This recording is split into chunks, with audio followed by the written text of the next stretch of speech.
U.S. prosecutors have seized 11 luxury cars belonging to the vice president of Equatorial Guinea. Teodorin Nguema Obiang, who's also the president's son, is being investigated for money laundering accusations. Now, the confiscated cars include a Porsche, Bugatti, Veyron, Aston Martin, and customized Ferraris. Now, in 2014, a U.S. court forced Teodorin Obiang Nguema to surrender assets worth about $30 million.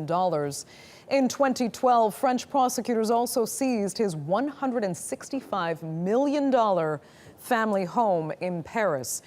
He owns a Gulfstream jet worth more than $38 million, the glove from Michael Jackson's Bad Tour, and a jacket used by Jackson during his Thriller tour. Meet one of Instagram's most famous playboys. He tours the world, driving fast cars and eating at the world's finest restaurants. He even gets hip-hop stars like Wyclef Jean to play at his lavish parties, posting his exploits on his Instagram account under the name Teddy Nguema. But this isn't your typical Instagram star. He's the vice president of a country. Equatorial Guinea, a small country in West Africa with a lot of oil. Teodoro Nguema Obiang is the second most powerful man in the country. His father is the world's longest-serving president, Teodoro Obiang Nguema. The Obiang family has amassed a fortune running into the hundreds of millions of dollars. Yes. But how have they made their money? Equatorial Guinea has some of the most opaque national accounts in the world. Per head, it is the richest country in Africa, yet people live in plastic shack poverty. The most recent figures available from the World Bank suggest that 3/4 of the population live below the poverty line. But the presidential family seem oblivious to the poverty. Pobreza. Una cosa, tampoco no hay pobreza. No hay pobreza. No. If the country is so wealthy, where is all the money going?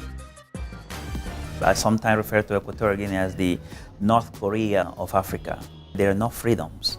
Today, Equatorial Guinea has the widest gap between GDP per capita, or income per capita, and Human Development Index, access to healthcare, access to water, access to education.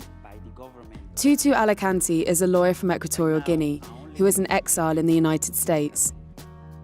He runs an organization that is trying to tackle corruption in his homeland. It is extremely dangerous for people in my country to speak their mind about anything the government deems political. He knows firsthand how the massive theft of public money has left little behind to fund public services. In Equatorial Guinea, going to a hospital is in fact signing your own death sentence. My sister had a complication with a pregnancy and she died at the hospital, bled to death because there was no doctor in sight. While most of the population live in squalid conditions, Teddy splashes the cash, showing off his wealth on his Instagram account.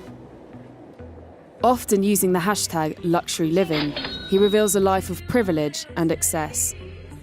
Court papers say he amassed around $300 million worldwide between 2000 and 2011, despite earning an official government salary of less than $100,000 a year.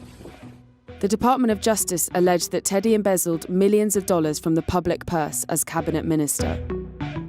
They discovered, for instance, that he had purchased multi-million-dollar private jet, a mansion in Malibu, and then the luxury cars.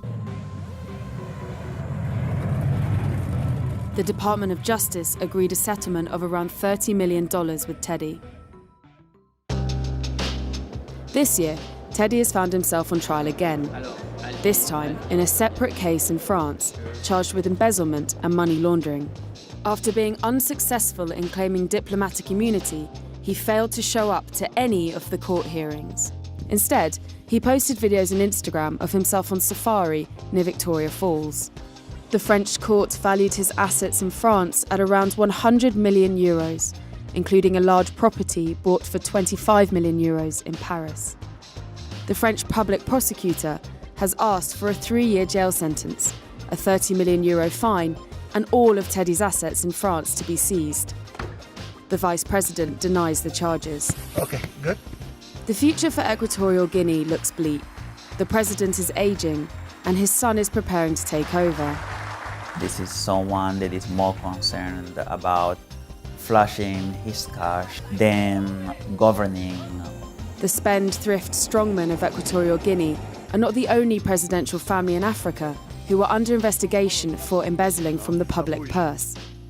The presidents of Gabon and the Republic of Congo are also being investigated by judges in France.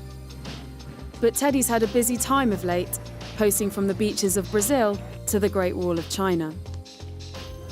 There are plenty of countries where regulators turn a blind eye to despots who want to hide their ill-gotten gains.